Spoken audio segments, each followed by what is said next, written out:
You ever think about like trade wars and stuff? Like all those tariffs and things? It always just kind of seems like something, way out there. Yeah, it can feel pretty abstract. But what if I told you it could actually, like, impact your internet access? Or even, like, what kind of car you drive? I'd be curious to hear more about that. Well, we're going deep on some news today. Mm. And it turns out that Canadian politicians, they're making some pretty big statements. And those could actually have, like, ripple effects across the entire tech world. That is interesting. It really shows you how individual people, and specific tech can get pulled into these like trade disputes. It's like between the U.S. and Canada right now. Yeah, and it's a reminder that global politics can have very real consequences for like everyone. Yeah, like down to like the stuff we use every day. Exactly. Okay, so let's break this down. First, we've got Ontario's Premier, Doug-Ford, and he's scrapping this, like, $135 million deal with Starlink. Right. And this was supposed to bring high-speed internet to rural Ontario, which is, a big deal for those communities. Oh, yeah, definitely. For those who don't know, Starlink is Elon Musk's satellite internet company. Oh, right. And it's specifically designed to reach those areas where it's just too difficult or expensive to build that traditional broadband infrastructure. So for like really remote communities, it's kind of a game changer. Totally. Okay, so Ford, he's actually blaming this whole mess on President Trump. And he's even calling on Elon Musk himself to, like, step in and fix it. It seems like a lot of drama, over internet. Yeah, well, there's a lot on the line here. I mean, for people living in those rural parts of Ontario, this delay means they're stuck with limited internet. Which is tough these days. Totally. And that affects everything, like their access to education, healthcare, even just basic economic opportunities. And for Starlink, well, it's a financial hit for sure. Yeah, for sure. And it could even slow down their plans to, like, expand the network. Okay, so is this actually even about trade? Or is it just like political games? That's the question, isn't it? It's probably a bit of both. Okay. But the timing is interesting, especially with Chrystia Freeland. Right, she's a big Canadian politician. Exactly.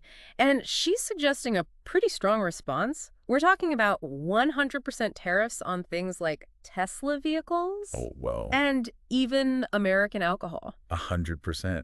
That seems like intense. What would that even do? Well, the idea behind tariffs is to make those imported goods more expensive. So you encourage people to buy stuff made domestically instead. In this case, it would make Teslas way more expensive for Canadians. Right.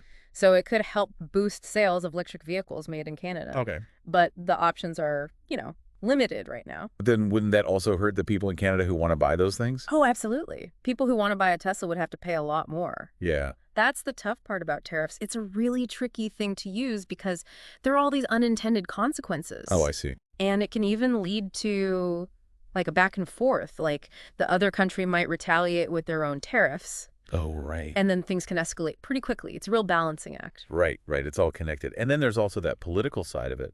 You mentioned earlier that Freeland's party has a leadership election coming up, right? Yeah, exactly. So taking a strong stance against the U.S. on issues like supporting Canadian tech and protecting consumers, that could definitely play well with voters. Yeah. And it's really hard to separate like the actual economics from the political maneuvering.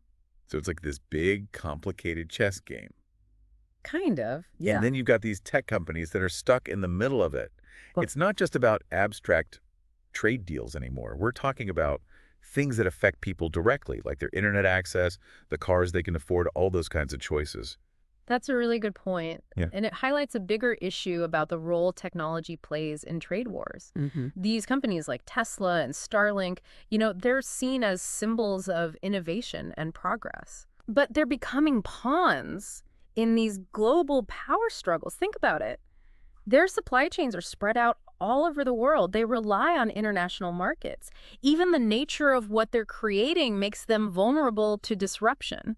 So you're saying, like, even if I'm not that into politics, it could still affect me. Like, my internet provider or what car I can buy could be limited by all these, like, international disputes. It's definitely possible, especially as technology just becomes a bigger part of our lives. Think about rare earth minerals. Okay. They're essential for making so many things we use every day, from smartphones to electric car batteries. Right. But whoever controls those resources has a lot of power in trade negotiations. And that could end up affecting how much these technologies cost and whether they're even available to us. Wow. Okay, so much to consider. As tech keeps advancing and becoming more integrated into our lives, how will these trade wars, like, impact what we can buy, what we use, even what we can access online? And what role can we play in all of this? It's not just governments and big companies anymore. This affects everyone. I agree. It's a really complex issue that's constantly changing.